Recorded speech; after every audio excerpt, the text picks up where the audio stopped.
Assalamualaikum warahmatullahi wabarakatuh.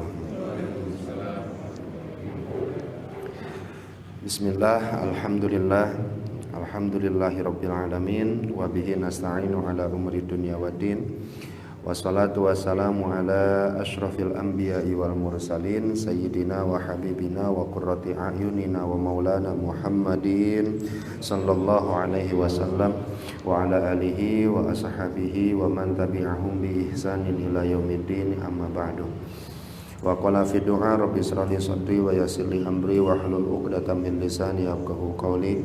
Allahumma sakhkhir lana lisana sidqi waj'alhu mahallal fahmi lil khitab wa nutqa bis-shawab wal 'amala bis sunnati wal kitab.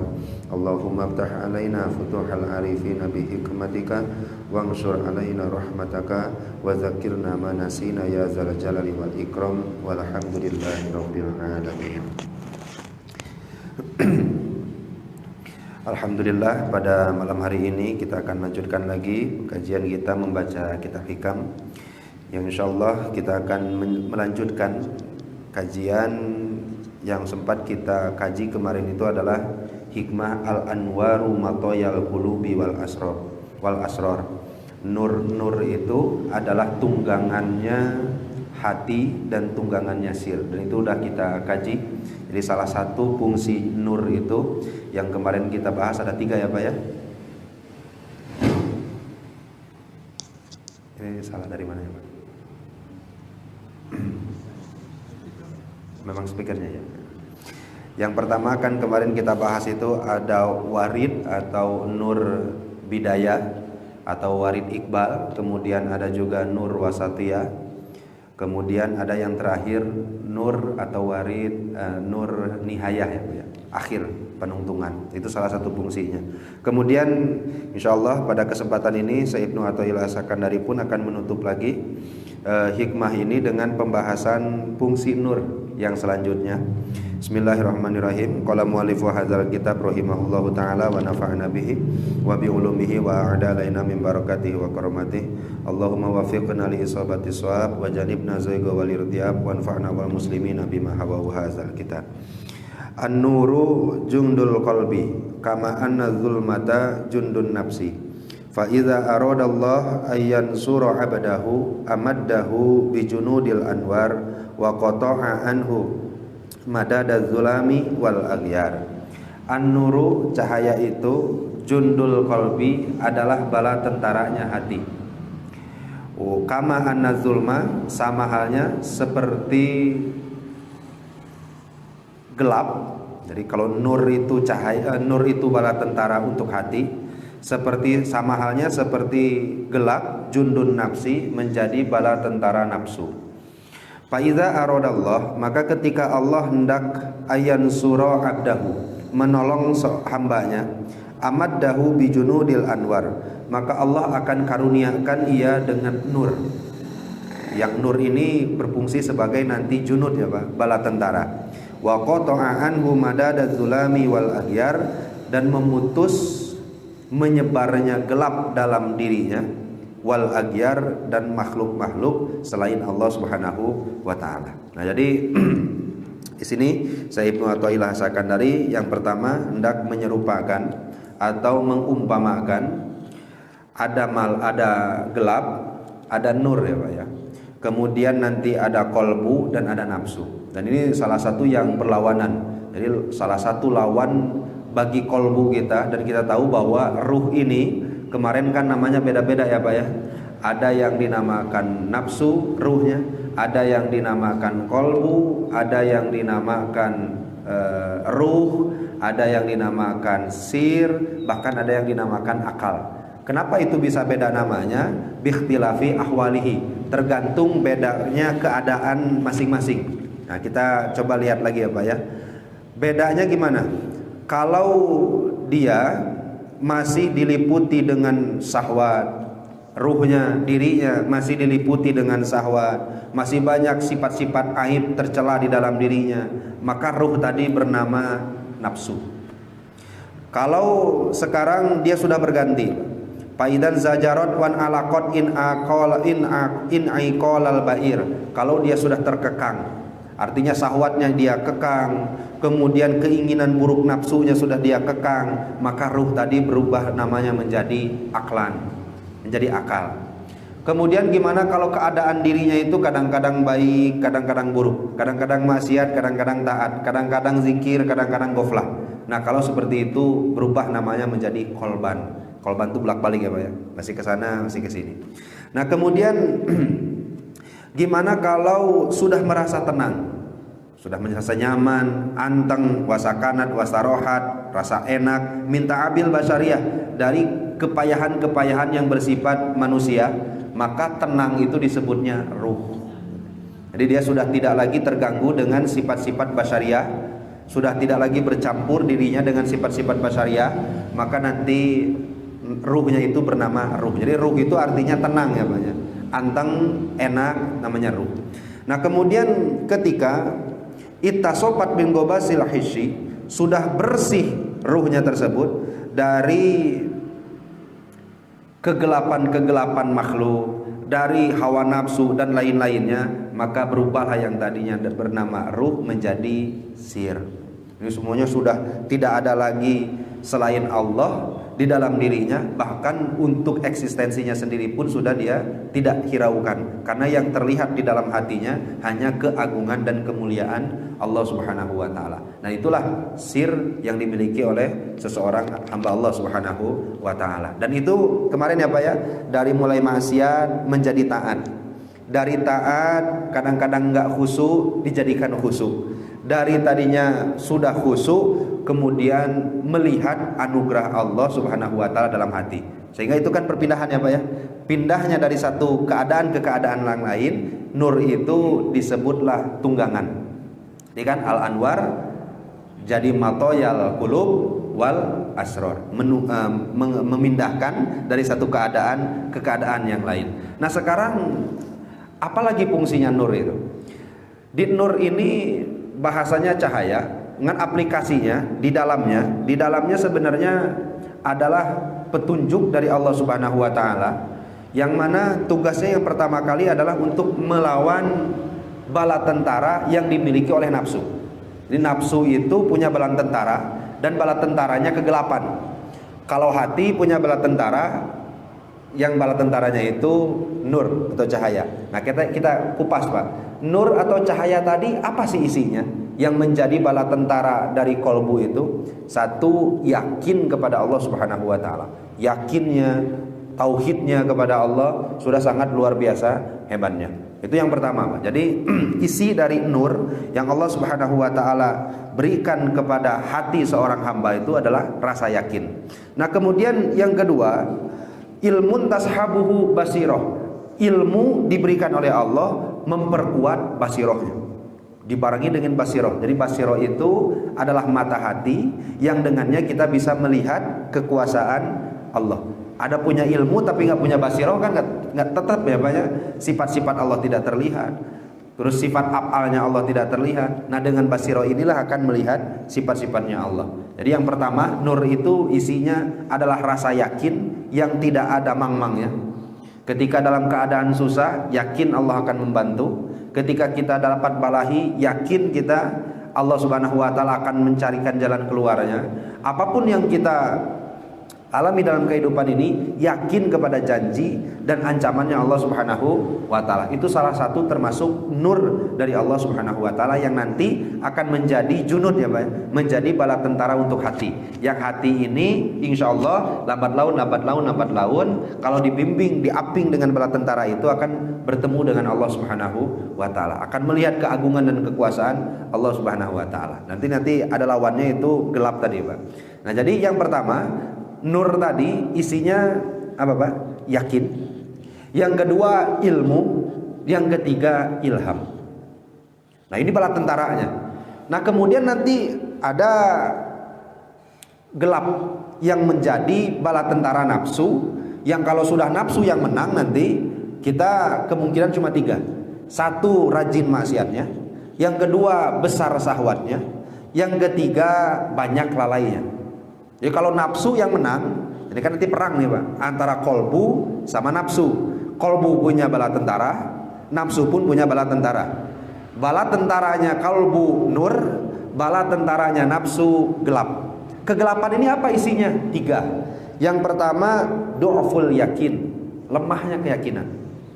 Dirasa-rasa teh benar, itunya bakal ditulungan ku Allah teh. Benar artinya janji Allah teh. Benar artinya ancaman-ancaman Allah itu. Nah, sehingga kalau ada keyakinan-keyakinan yang seperti ini, makanya nanti kalau Bapak baca salah satu nama kitabnya itu Bahjatul Wasail ya, Pak. Dalam kitab Bahjatul Wasail itu wajib hukumnya bagi ala kulli muslimin, bagi seluruh orang Islam, siapapun yang merasa dirinya Islam, dia harus menjaga hatinya dari maksiat. Wa min ma'asil qalbi, dan sebahagian dari kemaksiatan hati itu adalah asyakku fillah, meragukan wujud Allah, meragukan sifat Allah, meragukan janji Allah, atau meragukan ancaman Allah Subhanahu wa ta'ala. Nah, sehingga salah satu pasukan yang dimiliki oleh nafsu adalah dia lemah keyakinannya. Kalau orang sudah lemah keyakinan, nah insya Allah kedepannya maksiatnya sering, goplahnya banyak, lalainya. Yang ketiga, syahwatnya besar. Itu kalau nafsu yang menang. Nauzubillah sama nauzubillah min dzalik. Nah, kemudian nanti ada ciri ya, Pak, yang mudah-mudahan kita termasuk ciri orang yang baik.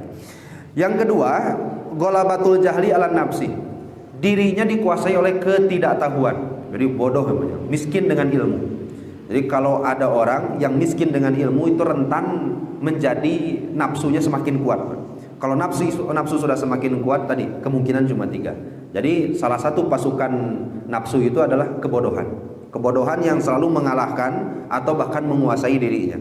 Yang ketiga, asyafaqatu ala nafsi, mengikuti kehendak nafsu. Nah, kan kadang-kadang kan kita susah ya, Pak, ya, berperang melawan hawa nafsu itu. Jadi selalu mengikuti apa yang dikehendaki oleh nafsunya. Dan kita sudah tahu banyak, ada hawa, ada nafsu, ada syahwat. Nggak usah diulang lagi ya, Pak, ya, karena udah paham semuanya insyaallah. Saya yakin bapak-bapak sini ini insyaallah az-zaki semuanya. Zaki itu orang cerdas-cerdas semua insyaallah. Nah, sehingga kalau selalu diikuti hawa nafsunya, diikuti syahwat-syahwatnya. Kita tahu banyak syahwat itu ada yang mahmudah, ada yang mazmumah. Diikutinya syahwat yang mazmumah terus menerus, maka itu semakin besarlah kekuatan nafsunya. Nah, maka nanti dicontohkan seperti ini, Pak. Kalau ada orang, besok saya mau puasa sunat. Berarti yang ngajak itu siapa, Pak? Hatinya. Karena hati kita ini selalu menuntun untuk berbuat kebaikan. Oh, siap, saya akan kerahkan pasukan saya. Pasukannya 3 tadi, Pak, ya. Keyakinan, ilmu dibarengi dengan basiroh, kemudian ilham. Tapi nafsu, mendingan kene buka dah. Komo isuk-isuk bari ngopi mah jeung bala-bala, asa-asana teh seger. Berperanglah 2 hal ini, yang nafsu diperkuat dengan 3, yaitu tadi apa, Pak? Lemahnya keyakinannya, dikuasai oleh kebodohan, dan yang terakhir ketiga tadi apa, Pak? Nah, sehingga ketiga hal ini berperang, Pak. Kalau Allah Subhanahu wa ta'ala. Nah, kan ini perperangan ini sering nggak, Pak, terjadi, Pak? Oh, ini jangankan puasa Ramadan atau puasa-puasa sunat, mau ngaji aja perang dulu kan, Bapak. Ngaji ya sigana enakeun, pahala anak ageng, bari besar nanti derajatnya. Ari cek nafsu, mending kene bobo atau lalajo TV ngopi enak. Perang kan, Bapak, itu tadi itu. Menang kalah ini, kolbu ya. Oh, alhamdulillah hadir pengajian. Berarti yang menang nih pasukan hati. Sekarang, nanti kan pulang perang lagi, Pak. Tahajud ulahnya. Nanti kan perang lagi nih. Nanti subuh perang lagi berjamaah ulahnya. Nah, sehingga perperangan ini sampai kapan kita lakukan? Sampai nanti kita meninggal. Perperangan ini.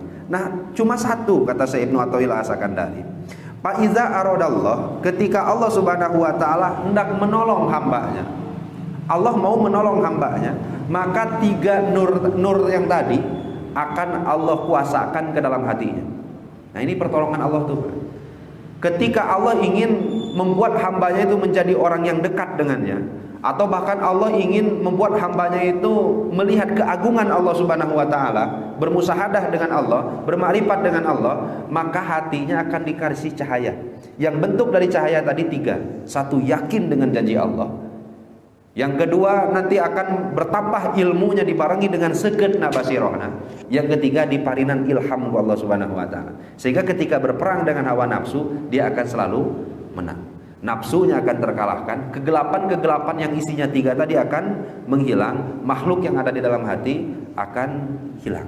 Nah, sehingga inilah salah satu fungsi yang mana fungsi ini didapatkan bagi orang-orang yang dikaruniai baik oleh Allah, yaitu ketika Allah Subhanahu wa taala berikan nur ke dalam hatinya. Dan isi nur itu ada tiga, Pak. Tapi ini pendapat atau keterangan yang disebutkan oleh Imam Az-Zarruq.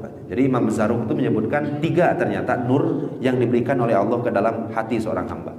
Sedangkan gelapnya pasukan nafsu itu pun tiga sama.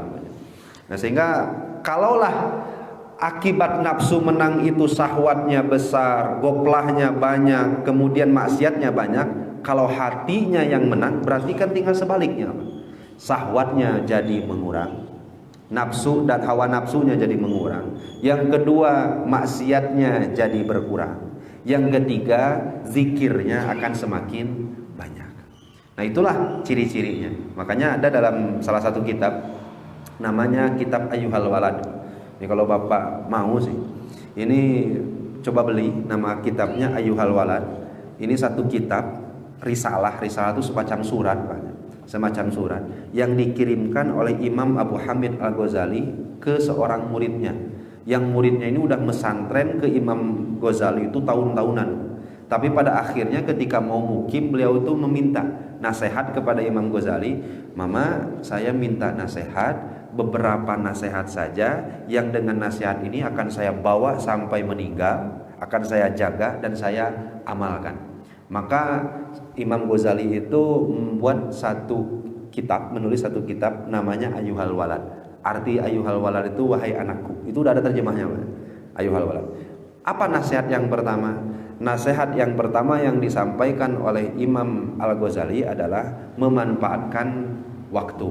Dan salah satu hadis nanti dalam kitab sarahnya, alamatu i'radillahi ta'ala anil abdi.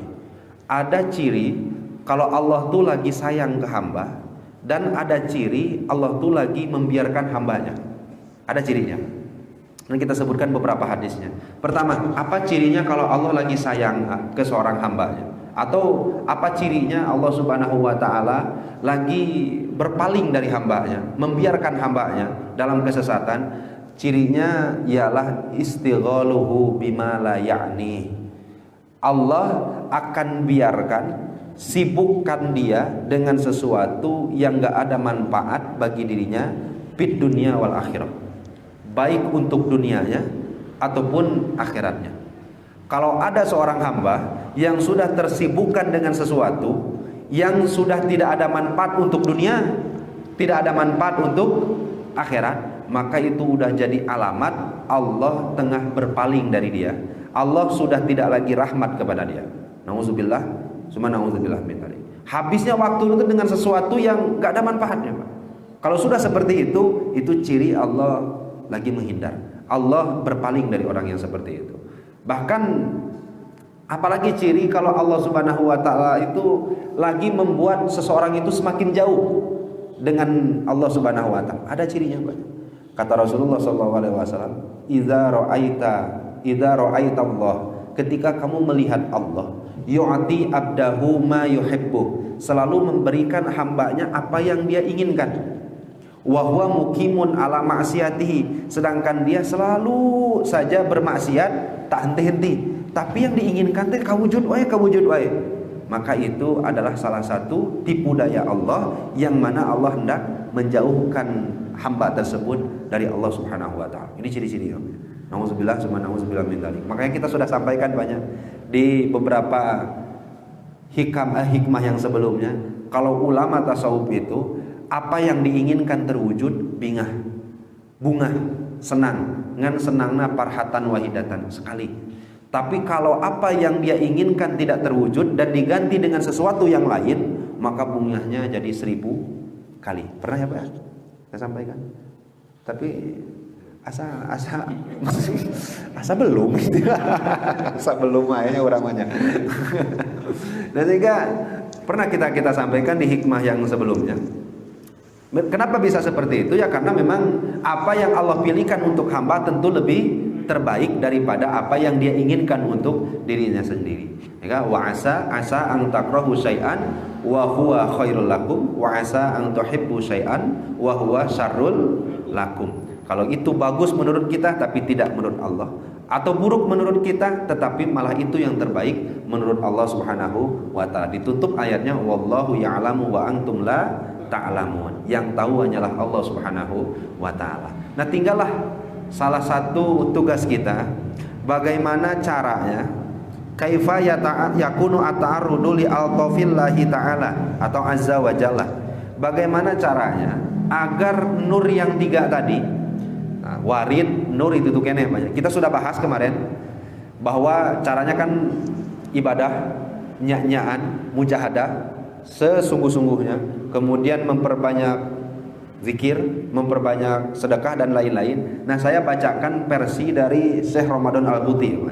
Mudah-mudahan sih nambah lagi nih Pak. Nambah lagi caranya agar kita ini menjadi hamba yang kira-kira terpilih itu layak lah. Karena kan terpilih dan tidaknya pun tadi ya Pak ya, itu kan bimasyiatillah ya Pak ya, sesuai dengan kehendak Allah Subhanahu wa taala. Tugas kita hanya mempersiapkan diri untuk layak dipilih oleh Allah Subhanahu wa taala. Apa ciri-cirinya? Atau apa sebab-sebabnya? Yang pertama, nah ini kebiasaan Syekh Ramadan Al-Buti Pak, dan beliau sudah mendapatkan manfaat dari apa yang beliau amalkan. Yang pertama, agar bisa mendapatkan nur yang tadi. Nur yang menjadi bala tentara hati itu awalan al-muwadhabatu ala wirdin daimin min tilawatil Quran. Selalu dawam baca Quran. Udah dawam. Kalau Bapak nanti baca Nashihul Ibad, baca Quran itu setiap hari haknya berapa sih?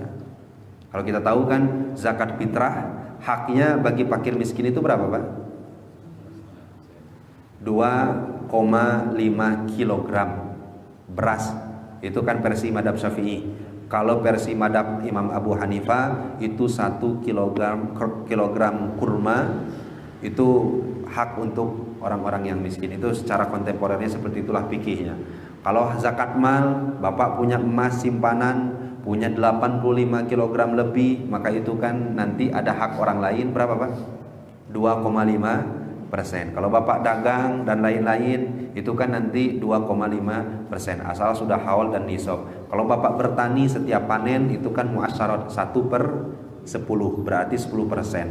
Kalau nanti dia tidak memakai biaya ketika diairinya. Kalau diairinya pakai biaya menjadi 5%. Kan seperti itu banyak. Itu hitungan haknya.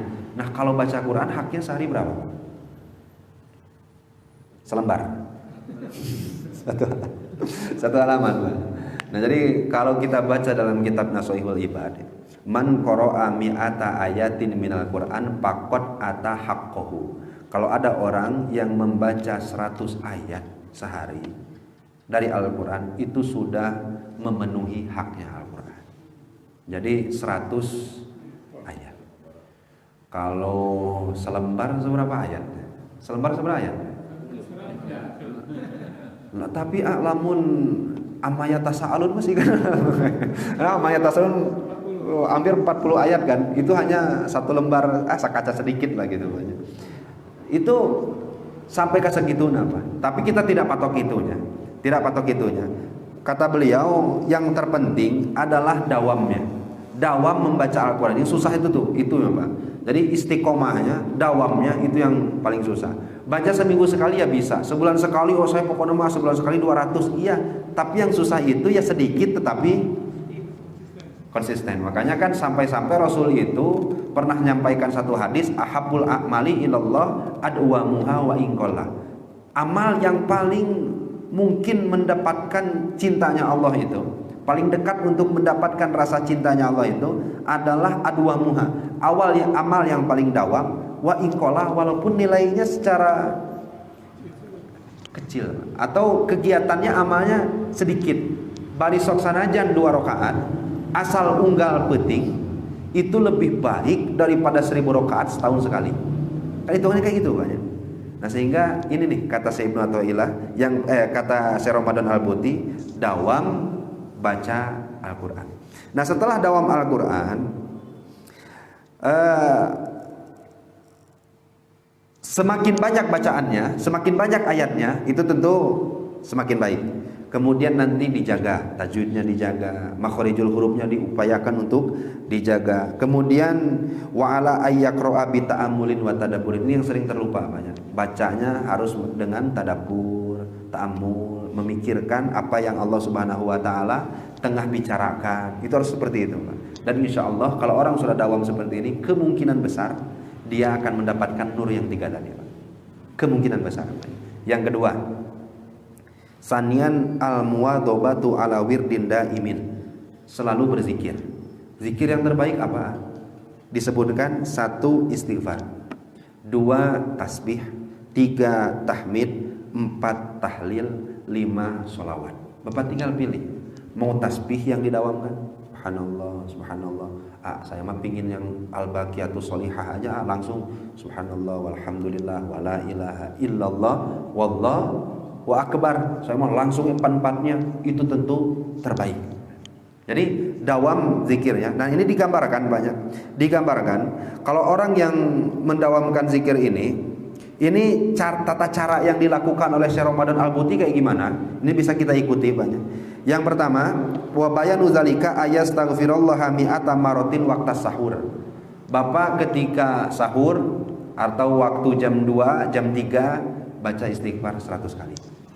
Karena ini nanti supaya kita termasuk golongan orang yang bahagia yang disebutkan dalam Al-Qur'an, yaitu kanu qalilam minal laili ma yahja'un wa bil ashari hum yastaghfirun. Ialah orang yang malamnya kurang tidur, kemudian ketika datang waktu sahur yastaghfirun, mereka beristighfar. Ini orang-orang yang bahagia. Dan untuk mendapatkan itu, maka waktu sahur dibuka dengan istighfar. Waktu sahur itu ya dari jam berapa berarti Pak? Dari jam 12 sampai jam 4 lah. Itu Bapak ketika sholat malam dan lain-lain yang diperbanyak wiridnya adalah istighfar. Nah beres dari istighfar, nah kemudian baca apa lagi? Beres dari istighfar, faida dakhala fajar, ketika sudah datang waktu subuh. Subuhnya sekarang datang. Nah maka ganti bacaannya Pak. Jadi sabbaha mi'ata tasbihatin, baca tasbih. Yang tadi 100, baca istighfar 100 sebelum subuhnya. Nah beres subuh Bapak, ketika ba'da salat subuh baca tasbih 100. Yaitu tasbih tadi subhanallah walhamdulillah wala ilaha illallah wallahu akbar, baca 100 kali. Itu heula istighfar 100, tasbih 100 tambah dengan sholawat. Sholawat yang paling bundal kata Syekh Ramadan Al-Buti, Allahumma sholli ala Muhammadin nabiyil ummi wa ala alihi wa sallim taslima. Kira-kira hafal enggak Pak? Kaidah yang banyak Allah.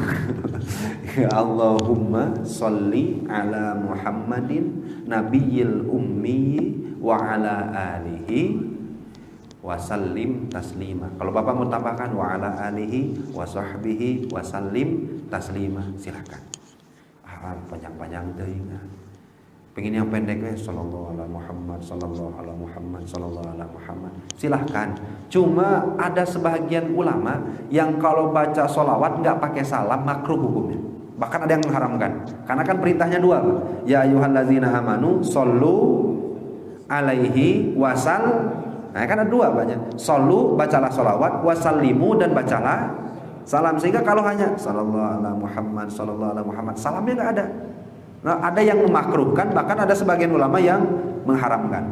Maka Bapak kalau pakai sholat, kesananya pakai salam. Kalau pakai soli, kesananya pakai salim. Jangan dibalik ya Pak ya. Jadi sallallahu ala Muhammad sallallahu alaihi wasallam, karena sholat di sininya. Tapi kalau soli di depannya pakai salim belakangnya. Allahumma sholli ala Muhammad wa ala alihi wa sahbihi wasallim, karena soli. Karena sok ayat ya sallallahu ala Muhammad sallallahu alaihi wasallim. Itu rasa apa ya, kedengarannya memang enggak pas menurut nahwunya. karena nanti harus pas sholat salam. Nah itu beberapa amalan yang bisa ngundang-undang nurnya Allah Subhanahu wa ta'ala, dan salah satu tugasnya itu adalah untuk bisa mengalahkan nafsu beserta pasukan-pasukannya. Yang satu baca Al-Quran sing dawam, yang kedua zikir sing dawam, dan zikir terbaik tasbih, tahmid, tahlil, takbir, sholawat. 5 ini. Saya mah pingin baca hizib aja, silahkan. Saya bikin bacanya manakib, silahkan. Tetapi apa yang dibaca oleh Rasulullah tentu itu terbaik. Itu kata Syekh Ramadan Al-Muti. Nah sampai sini bisa dipahami dulu Pak. Maka apa? Apabila ada penambahan atau pertanyaan kita bahas bareng-bareng. Kayaknya udah paham semua insya Allah. Tinggal kita sama-sama mengamalkannya banyak. Ya mudah-mudahan lah kita semua sing dipaparinan hidayah taufik Allah Subhanahu wa taala bisa mengamalkan yang kita kaji, bisa yang kita pahami, dan mudah-mudahan langkah kita untuk menjadi orang-orang yang dekat dengan Allah, orang-orang yang melihat keagungan sifat-sifat Allah, keagungan kemuliaan Allah, itu pun dibimbing selalu oleh Allah Subhanahu wa taala. Amin. Ya Allah ya rabbal alamin. Kita, istri kita, keluarga kita, tetangga kita, zuriat-zuriat kita sing dijaga, disoleh-solehakeun oleh Allah Subhanahu wa taala. Amin. Ya Allah ya rabbal alamin. Ala hazihi niyatil hasanah bi barakati umil Quran al-Fatihah. A'udzu billahi minasyaitonir rajim. Bismillahirrahmanirrahim. Alhamdulillahi rabbil alamin. Arrahmanir rahim. مالك يوم الدين إياك نعبد وإياك نستعين اهدنا الصراط المستقيم صراط الذين أنعمت عليهم غير المغضوب عليهم ولا الضالين والعفو منكم. Wassalamualaikum warahmatullahi wabarakatuh.